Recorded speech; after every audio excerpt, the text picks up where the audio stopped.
Dios les bendiga, les saluda el pastor Fernando Rodríguez. Estamos aquí en la bella ciudad de Punta Cana, en el hermoso país de República Dominicana. Estamos pasando un tiempo espectacular con el pastor David Moreno y estábamos pensando de cómo realmente podemos ayudar a la iglesia. Estamos tocando unos temas sobre la importancia de cambiar la mentalidad. Pero antes de comenzar con la palabra, yo quiero también que él se introduzca y nos platique un poco de su vida, su experiencia y luego vamos a estar hablando sobre los cambios de mentalidad. Gracias, apóstol. Saludo a esa bella audiencia que sintoniza estos podcasts, que sigue el ministerio apostólico de nuestro amigo el apóstol Fernando Rodríguez. Estoy contento de saludarle. Hemos hecho una amistad extraordinaria. Yo diría que una conexión de pacto, de propósito para poder edificar el cuerpo de Cristo e impulsar la visión de hacer discípulos hacia adelante. Estamos acá en República Dominicana, nación apóstol por la cual ya tengo 8 años acá. Y estamos acá plantados con un propósito. Desde acá servimos, desde acá predicamos, desde acá hemos ido a otras naciones. Desde acá trabajamos con la empresa literaria para ayudar a los ministros, a los creyentes, a los líderes, a todo aquel que desee hacer proyectos de libros e impulsar la literatura cristiana, que creo que es tan necesaria la educación en la fe. Y desde acá hemos podido desarrollar un amplio ministerio. Y estamos contentos de estar en este podcast con usted. Wow, qué poderoso. Mientras estábamos meditando en el cambio de mentalidad, Pastor David, yo como trabajo en una nación de inmigrantes, y he visto pues cara a cara y he visto cómo la gente lucha para salir adelante. Y todo tiene que ver no tanto con las oportunidades, porque los países nos dan oportunidades, pero si uno no cambia la mentalidad, uno aunque llegue a una nación próspera, bendecida como Estados Unidos, Europa o cualquier otro país del primer mundo, las personas pueden decidir llevarse el mundo del país de donde ellos vienen. Y la primera mentalidad que venía en mi mente mientras meditamos sobre este podcast es la mentalidad que tiene su anclaje en el pasado de las personas. Exacto. Y venía a mi mente lo que pasaba con los israelitas, cuando ellos, Dios los saca de Egipto con gran poder, con gran gloria. Pero cada vez que se les presentaba una dificultad, la reacción inmediata era regresar a Egipto, acordarse muchas veces de lo que comían, de los cebollas, de los ajos, de los puerros. Y eso tiene mucho que ver con yo veo la comunidad latina o cualquier otra comunidad de otros países que aunque están en un lugar de oportunidades, tierra que fluye leche y miel, usualmente hay como una añoranza, un deseo a veces malsano de querer regresar a un lugar que de repente ni bien los trató y no se conectan con la tierra de la asignación. Exacto. Porque siempre están anclados al pasado, a los recuerdos, wow, a la miseria en la que vivieron.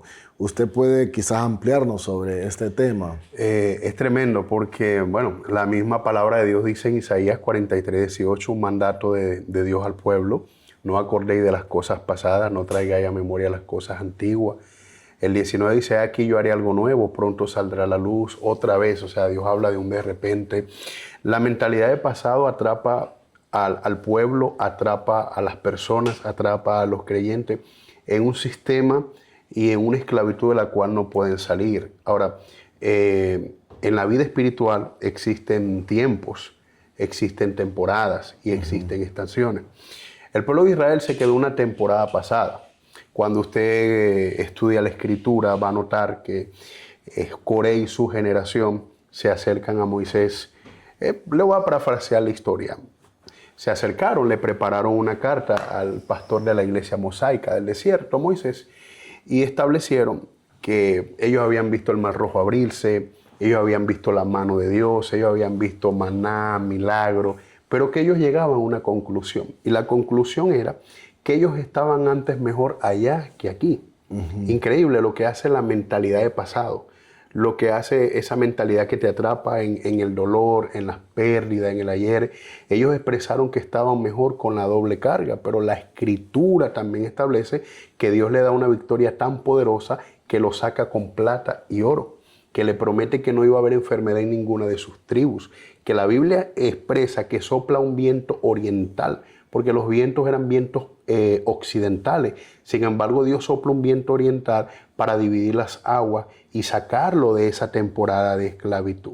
¿Qué pasa cuando hay una temporada o una mentalidad de pasado? Siempre va a haber retraso espiritual, y en ese retraso espiritual obviamente van a haber pérdidas, no se va a crecer porque va a estar fuera de su asignación, no se va a poder fructificar, las personas no se van a poder multiplicar. Entonces, la mentalidad de pasado juega un papel muy nocivo, muy dañino para los creyentes y para todas aquellas personas que puedan ver este podcast, porque no se puede crecer conectado al pasado. Al pasado. O a lugares donde hay una asignación donde Dios no te tiene, o donde nunca hubo una asignación, sino que hubo dolor, un aprendizaje, proceso. Entonces yo creo que es peligroso. Ahí está. Venía a mi mente, ahora que usted hablaba de eso, cuando la mujer de Lot sale de Sodoma y Gomorra. Exacto. Y dice la Biblia que salieron, y cuando ella dice, probablemente subió una cuesta en Zoar, dice que ella miró hacia la ciudad y quedó convertida en una estatua de sal.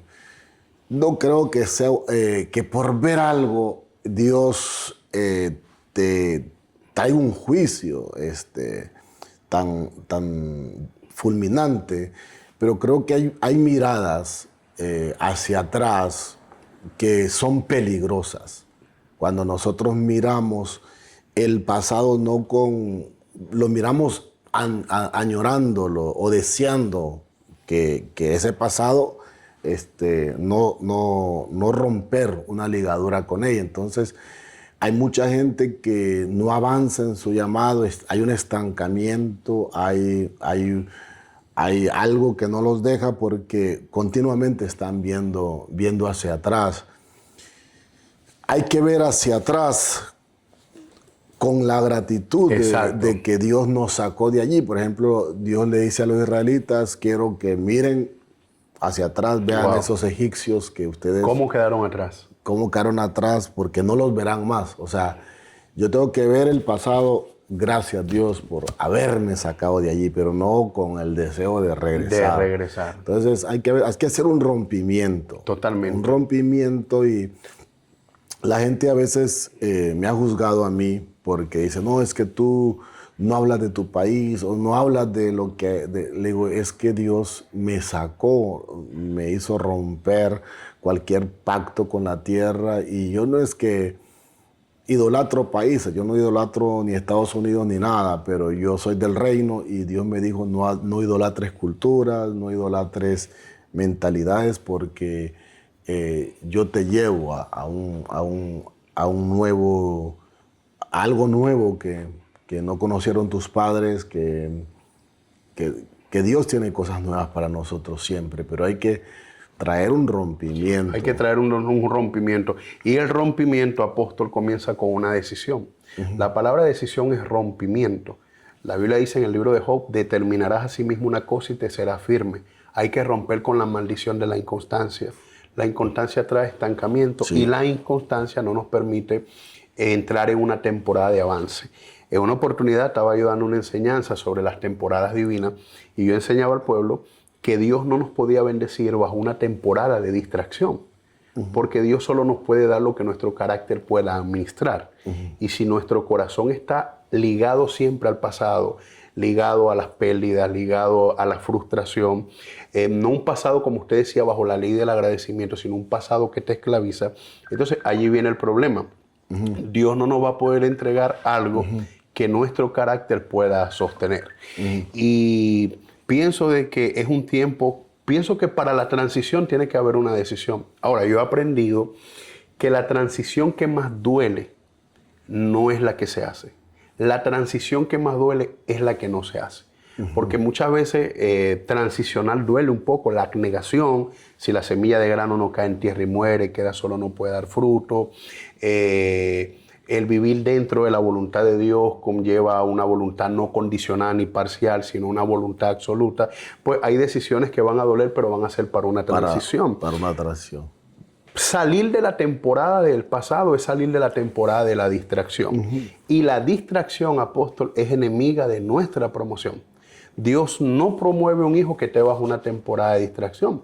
Una temporada de distracción no hay cielos abiertos, hay oposición, pero nosotros tenemos que levantarnos a activar un mañana profético, a creer las promesas de Dios. Las promesas de Dios no solo son para predicarlas, las promesas de Dios ni siquiera solo son para creerlas, las promesas de Dios son para vivirlas. Y la primera generación sale de la tierra de aflicción por una decisión. Y de hecho, después que muere Moisés, cuando usted lee el libro de Josué, levántate y cruza el Jordán. Decisión. Dios es un Dios de instrucción.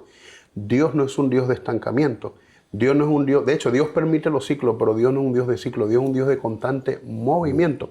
Cuando usted estudia la cultura hebrea o hace una antropología bíblica, que es estudiar al hombre y su caminar en la tierra, a todo Dios le dice, levántate, muévete, levántate, construyeme un arca. O sea, Dios siempre lo movía de una temporada. Entonces, las personas que no salen de una temporada de pasado es porque no han tomado una decisión para la transición. Tomar una decisión es tomar no solo un acto de fe, es un acto de responsabilidad. Y Dios quiere llevarnos a un compromiso mayor para nuestro crecimiento. Para nosotros salir del pasado, nosotros tenemos que provocar un rompimiento. Aquí los quiero llevar. ¿Y cómo se provoca un rompimiento? Pues nosotros lo primero que debemos abrazar es nuestro lugar de asignación. Porque en nuestro lugar de asignación, la tierra responde a nuestro favor, número 1. Dios tiene gente asignada para bendecirnos, número 3. Y número 2. Y número 3, Dios tiene asociaciones correctas para cumplir el propósito. Sabemos que aún en nuestro lugar de asignación se van a levantar los ismaelitas, se van a levantar los Zambalá, se van a levantar los Tobías, pero a quien Dios llama, Dios respalda. Cuando Él envía, Él suple. Cuando usted ve la historia del pueblo de Israel y Dios le dice que esos enemigos no lo verán jamás, ese es el contexto, pero el texto es que lo que Dios le dio fue una tierra que fluye leche y miel. Dios le dio una victoria poderosa, no volvieron a ver esclavitud, no volvieron a ver pobreza, no volvieron a ver esterilidad. Pero la otra cara de la moneda, apóstol, es que había un pueblo, pero había un pueblo que claudicó en su pensamiento, que es la generación que siguió a Coré. Esa generación que se quedó en el pasado no pudo fructificar. Y yo creo y siempre enseño que aunque Dios nos quiere bendecir, Él mismo no va a violar un principio que Él estableció para bendecirnos. Amén. Si nosotros no tomamos una decisión que provoca un rompimiento. Entonces, o en este sentido, si alguien no toma una decisión que produzca ese rompimiento, corre el riesgo de que le pase como la primera generación, se quedó atrás. Sí. Entonces comienza la mentalidad de frustración. ¿Cuál es esa, Pastor David? Bueno, Dios bendice al apóstol Fernando y a su ministerio y a mí, ¿no? Dios bendice a tal ministro, ¿no? O Dios bendice a esa familia como hija de Dios y yo que soy un hijo de Dios.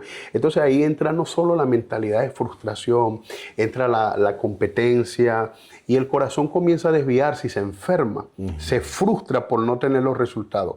Pero nadie puede tener resultado en el reino si no toma desafíos de fe.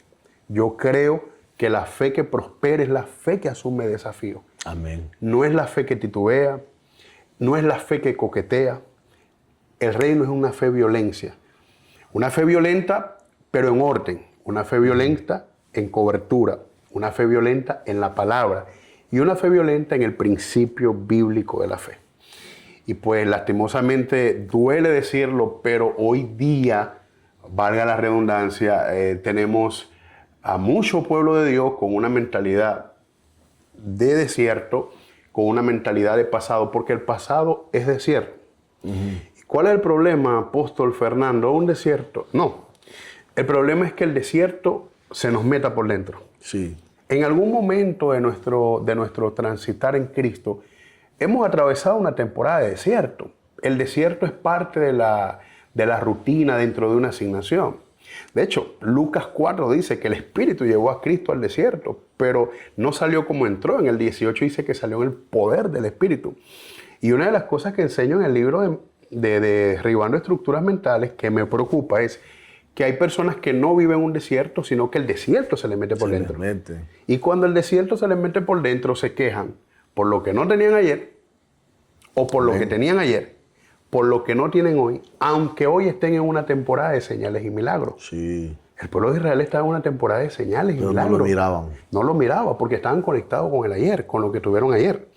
Pero lo que tenían ayer era doble carga, doble esclavitud. Sin embargo, en la temporada de desierto, mire aquí lo que es cuando Dios te sostiene. En una temporada de desierto no era sequía, era codorniz, la mejor carne, carne premium. Era maná y Dios se complace en decirle no almacenen. Dios quiebra la ley del ahorro, una ley que es una ley administrativa que nace del reino. Dios dice quiébrala por esta temporada, no ahorre porque la cosecha que tengo es tan grande que te va a sobrar. ¡Wow! Tremendo. Ahora, aquí está, como decimos, la otra cara del desierto. Quiere decirle que aun cuando un creyente atraviese un desierto puede fructificar. Claro que sí. Base bíblica, Pastor David. Lee el libro de Éxodo. Mientras más lo oprimían, más se multiplicaban. Entonces, el problema no es desierto, el problema no es pasado, el problema es la mentalidad. Amén, amén. Qué poderoso. Ayer que veníamos con los muchachos del otro pueblo, veníamos platicando con ellos hablábamos con ellos de cómo uno que es hijo de una generación que cruzó el desierto, en el caso de nosotros los latinos que emigramos, pero cuando el papá no cambia la mentalidad y el papá no sale, tiene mucho que ver en la mentalidad que los hijos van a heredar. Entonces le decía yo a ellos que a mí me da tristeza que jóvenes que son ciudadanos americanos, que han nacido en Estados Unidos, y ver rasgos de esclavitud mental en ellos, ver rasgos de pobreza mental, ver rasgos de falta de metas, falta de sueños. Y es como que de nada les sirvió nacer en una tierra súper bendecida con tantas cosas si la mente les queda como la mente de sus padres. Y lo veo yo que a veces las niñas, aunque nacen allá, salen embarazadas a los 15 años, igual como en Guatemala, como en México. Y me da tristeza porque yo digo, bueno, que esta generación pudieran llegar muy lejos, llegar a ser congresistas, senadores, representantes políticos, empresarios, gente que trabaje en la bolsa, que haga stock market, que trabaje en todo lo que son el blockchain. Entonces, pero como la mentalidad no se cambió, la mentalidad también uno la puede heredar. Por ejemplo, cuando uno está en una influencia de gente con mentalidad de esclavitud, uno también puede heredar esa mentalidad de esclavitud. Así que por los hijos uno tiene que romper. Claro. Hablando de la mentalidad de esclavitud o de las mentalidades heredadas, cuando usted es un médico, siempre preguntan la conexión de los padres o la condición, si sufría de diabetes, sufría de depresión. Porque según la biología, hay enfermedades heredadas. Ahora bien, yo pienso que en lo espiritual hay mentalidades heredadas. Y cuando se hereda una mentalidad, se tiene que levantar un padre, se tiene que levantar un hermano mayor o hasta un propio hijo a romper esa mentalidad. Recuerdo que cuando me casé con mi esposa, yo la encontré como en un lugar orando y yo la veía quebrantando. Yo le dije, ¿qué estás haciendo? Me dijo, es que de todos mis 6 hermanos, la primera que va a estar casada legalmente y que va a tener sus hijos dentro del matrimonio soy yo. Y yo rompo eso sobre nuestros próximos hijos. Pero le estoy hablando de hace más de 7 años. Hoy usted conoce a Israel David, que va para 5 años. O sea, esa oración vino para traer un rompimiento de nosotros no heredar esos patrones de infidelidad, de adulterio. Y así también hay mentalidades heredadas en cuanto a la finanza. Entonces usted nota que toda la familia crece con deuda, los hijos con deuda, y es una mentalidad como que ellos no tienen ese rompimiento para salir de las deudas. Entonces hay mentalidades heredadas que son patrones dañinos que en la parte de la neuropsicología espiritual hacen mucho daño porque se infiltran dentro del pensamiento de vida que puedan tener las personas y hacen a un lado las promesas de Dios. Entonces, yo pienso que es muy peligroso cuando las personas tienen este tipo de mentalidades heredadas y lastimosamente uno ve que el padre no sale adelante, que el hijo no sale adelante, que nadie sale adelante, pero es que nadie se ha levantado a romper patrones. Son estructuras, son patrones. Cuando el niño nace, usted ve que el ginecólogo o su asistente lo primero que hace es el cordón umbilical, porque tiene que haber una ruptura. Entonces, si no se provoca una ruptura, no va a haber un rompimiento. Si no hay rompimiento, siempre habrán paradigmas. Y hay muchas estructuras en la mente de las personas que deben que romper. De hecho, yo pienso, apóstol, que el texto clave, el Eterno se lo revela a Salomón. Salomón dice, sentado un día, dice, he llegado a la conclusión de que tal el hombre piensa. Tal se vuelve. Así es. Él reflexionando. De hecho, qué tremendo que este texto le va a gustar porque va alineado con esto que estamos enseñando de mentalidad heredada, de esclavitud. Un día está el rey Salomón en el palacio y dice, wow, estoy sorprendido de lo que acabo de ver, le dice a su gente. ¿Qué pasó? Su súbdito le dice, ¿qué pasó, rey? Le dice, estoy viendo algo ilógico en la tierra. Estoy viendo príncipes a pie y esclavos a caballo. O sea, como que el papel está invertido. Lo que deben estar bendecidos son los hijos. Son los hijos. Lo que deben estar mejor son los príncipes. Y los que no deben estar como están los príncipes son los esclavos, hablando de un tema de cultura y herencia. Entonces, a él le pareció extraño de que personas que no tenían la mentalidad correcta estuvieran destilando una vida que no merecían según su cultura, y las personas, según la cultura y el linaje real que debían tener herencia, no la tienen. Y esa es la realidad de hoy. Príncipes a pie y esclavos a caballo. Entonces, yo pienso que esa mentalidad hay que romperla. Y creo que este podcast es muy objetivo y está alineado a lo que Dios quiere para este tiempo, porque no puede haber expansión con estructuras mentales. Y quiero repetir algo que dije hace unos minutos. Dios solo te va a dar lo que tu carácter pueda administrar. Si no tienes mentalidad de herencia, ¿cómo administramos una herencia? La Biblia dice, si en lo poco me eres fiel, en lo mucho Dios te pondré. Mire lo que son las mentalidades. Cuando usted va a la Escritura, vemos la historia de las personas que Dios le da el talento. Dice que el hombre de la viña, que es tipología del mismo Jesús, o del mismo dueño de la viña, se va y dice, volveré. Hablando de la iglesia. Y reparte 3 talentos. A uno le da 5, a uno le da 3, a uno le da 1. El que le dio 5 lo multiplicó, el que le dio 3 lo multiplicó, y el que le dio 1 tuvo miedo y lo enterró. Ahora, estaría de más decir que a Dios no tomó por sorpresa saber que el que le dio 1 lo enterró. Por eso le dio 1. Porque no tenía esa mentalidad de herencia para poder multiplicar esa asignación que Dios le dio, aunque sea pequeña. Entonces, Dios siempre nos va a dar conforme a nuestra capacidad. Y cuando nosotros no tenemos una mentalidad de avance, una mentalidad de propósito, una mentalidad de crecimiento, podemos correr el peligro de ser como ese que tuvo el talento y lo enterró. Es un problema de mentalidad. Tuvo miedo y lo enterré. O sea, una mentalidad frustrada, una mentalidad que no creyó, una mentalidad que postergó. Y así hoy en día hay personas con este tipo de mentalidad. Las mentalidades heredadas lo que hacen es traer retraso, lo que hacen es enterrar el talento y no pueden fructificar aquello que Dios ha puesto en su mano. Yo tuve la oportunidad, o no sé si decirlo de esa manera, de crecer en una aldea, lo que es los pueblos más pequeños de Centroamérica, un lugar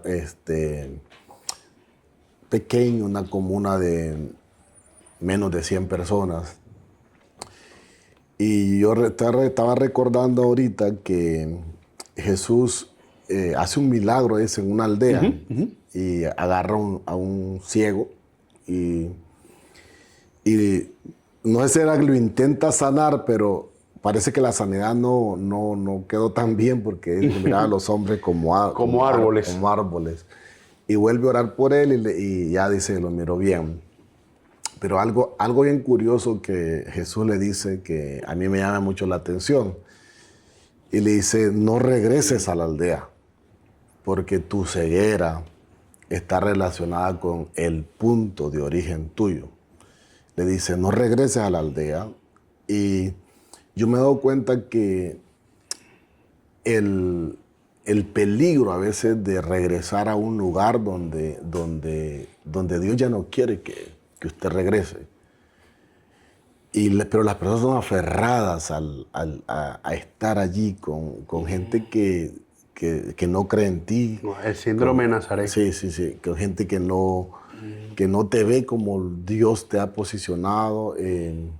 Y yo he tenido que hacer ese rompimiento, porque para la gente de la aldea siempre vas a ser el hijo del carpintero, vas a ser... El síndrome de Nazaret. Sí, te van a tratar con menosprecio, pero tú decides honrar tu posición, tu llamado y ver lo que Dios ha puesto en ti, que lo mires. Entonces, yo he tenido que hacer ese rompimiento. Y los resultados yo los puedo testificar. Sí. Para los pastores y ministros que nos conocen, que van a ver este podcast, su ministerio tiene un crecimiento en Alabama extraordinario, un ministerio consolidado y de ahí a las naciones. Yo le llamo a eso, apóstol, el síndrome de Nazaret. Escribí un poco sobre la mentalidad incrédula y ahí hablo sobre los creyentes que tienen un Nazaret por dentro. Cristo intentaba y no hacía milagro. Y de hecho, Cristo se mueve de temporada y se va a Capernaum, donde usted sabe, los enfermos se lo tiraban por el techo y las cosas eran... su crecimiento fue y una explosión de milagro extraordinaria. Ahora, el peligro es cuando a las personas se le mete el síndrome de Nazaret, es que entra en el almatismo. Entonces Dios nos manda amar a todos, pero Dios no nos manda a trabajar con todos. Que sea radical. No, hay que ser radical. Claro, Dios nos manda amar a todos, pero Dios no nos manda a hacer alianzas con todos. Hay que desconectar. Correctamente, porque cuando hay alianzas incorrectas no hay crecimiento. Cuando hay alianzas incorrectas hay control sobre nosotros, hay manipulación. Entonces nosotros entramos como si tuviéramos deuda con las personas y nuestra deuda es con el plan de Dios. Con el propósito, ahora, con el llamado. Bien, eso no tiene nada que ver con no ser humildad o no tener humildad, porque humildad es sinónimo de una calidad de vida diferente. Las personas de unción son radicales. Usted lo sabe. Usted conoce a muchos ministros en la fe. Las personas que tienen unción son radicales. No es no y sí es sí. No es no y no se alían, no toman alianza con personas que tengan corazones ismaelitas, corazones murmuradores, corazones dañinos. Son personas que toman decisiones radicales. Pero Cristo, como con nuestro modelo a seguir, se identifica mucho con su historia, apóstol, porque Él creció en Nazaret. O sea, pongámoslo en un contexto de esta temporada. Creció allí, estudió allí, tenía amiguitos allí, pero siempre fue el hijo de José, el carpintero. Claro. Entonces eso creó una atmósfera de algo que yo le llamo familiaridad. Y esa atmósfera de familiaridad no se podían evidenciar los milagros. Sin embargo, cuando él se desconecta de ese almatismo y llega a Capernaum, es tremendo lo que pasó con él. Yo pienso que es un tiempo de decisiones. Yo creo que es un tiempo de cortar con ese síndrome de Nazaret, de creerle a Dios, de honrar eso que Dios ha puesto en nuestro corazón, de honrar las pequeñas cosas, ver la fidelidad del Señor y tomar una decisión en este año 2026 para la transición. Creo que este podcast le está hablando a muchas personas que tienen que cortar con la familiaridad, que tienen que cortar con toda relación que no le permite avanzar y poder abrazar lo que Dios tiene para sus vidas, poder caminar con una cultura de honra, poder creer en ese propósito y en ese diseño por el cual Dios te ha llamado. Amén, amén. Qué poderoso. Y bueno, vamos a concluir con cuando Noemí sale de la tierra de Moab. Tremendo. Dice la Biblia que ella escuchó que en los campos de Belén Jehová estaba bendiciendo. Había mucha bendición. Había productividad, había trabajo. Trabajo. Y ella dice, yo necesito regresar, salir de Moab, que es esclavitud, desorden. Y salen con ella dos de sus nueras porque había perdido a su marido, a sus hijos. Y dice la Biblia que cuando llegaron a cierto lugar, ella le dice a sus nueras, regresen, regresen porque yo voy sola, ustedes no tienen que seguirme. Pero una almática le dice, no, lloró, la besó y regresó. Pero otra fue radical, determinada, y decidió tomar una decisión de pacto. Uno tiene que hacer un pacto con Dios, un pacto con el propósito, con el llamado de ir hacia adelante y nunca regresar atrás. Entonces, hay que ser radicales este año, hay que ser radicales en todo lo que nosotros hagamos y manifestemos. No permitamos que el pasado, el pecado, la Biblia dice en el libro de Hebreos, despojándonos de todo peso y de pecado que nos asedia, corramos con paciencia la carrera que tenemos por delante, no para atrás, por delante, puestos los ojos en Jesús, el autor y consumador de nuestra fe. Entonces Dios nos impulsa a seguir adelante, nunca hacia atrás. Apóstol. Y bueno, cerrando con esa historia, me apasiona mucho esa historia porque la que tomó la decisión de pacto, Noemí, dice la Escritura que comenzó recogiendo espigas, pero no terminó allí. Dios le asignó un bosque, la redimió. Y quizás hay muchas personas que hoy están tomando una decisión de pacto, de compromiso con ese llamado de parte de Dios. Quizás se siente recogiendo espigas, no ve quizás el cumplimiento a su totalidad, pero sé que Dios tiene voz asignados para bendecirte. Mujer, que vas a ver este podcast para redimirte. Amén. Hombre, que vas a ver este podcast para levantarte. Hay voz que Dios va a colocar en tu vida para ayudarte por la decisión de pacto que has tomado. La otra parte es que Orfa se fue a Moab. Moab significa ciudad del olvido. Moab también significa retraso. Entonces yo pienso que no podemos servirle a Dios con nuestro corazón claudicado. No podemos querer un Belén y nuestro corazón en Moab, como decía el apóstol. Nosotros no podemos esperar una cosecha, una bendición grande, pero nuestro corazón está en el pecado. Y Orfa, que se fue a Moab, se quedó, como dice la Escritura, en el olvido. Sin embargo, la transición, la bendición de Ruth por una decisión de pacto fue extraordinaria. Belén significa casa de pan. Belén significa casa de provisión. Dentro de la voluntad de Dios siempre habrá sustento.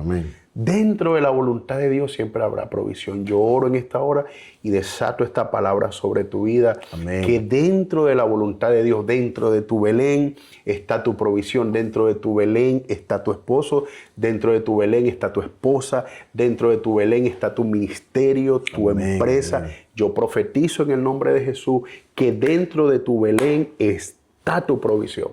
Aunque hoy estés recogiendo espigas, aguanta un poquito. Porque la que terminó labrando el campo terminó siendo la dueña de la finca. Amén. Yo declaro que este año 2026 te alineas al propósito y será un año de visión extraordinaria. Lo que estaba retenido se suelta. Cosa que ojo no vio, que oído no oyó, ni ha subido a corazón de hombre. Son las que Dios tiene preparada para ti. Y que en este tiempo, como dice la Escritura en Deuteronomio 28:2, no estarás detrás de las bendiciones. Las bendiciones te van a alcanzar. Declaro contratos que se van a concluir, personas que no tengan papeles, como Dios le va a dar una victoria poderosa con la residencia, inmigrante. Bendigo tu vida en el nombre de Jesús y que este va a ser un año tremendo de transformación, de testimonio y de provisión sobrenatural. Dios te bendiga. Amén. Bendiciones.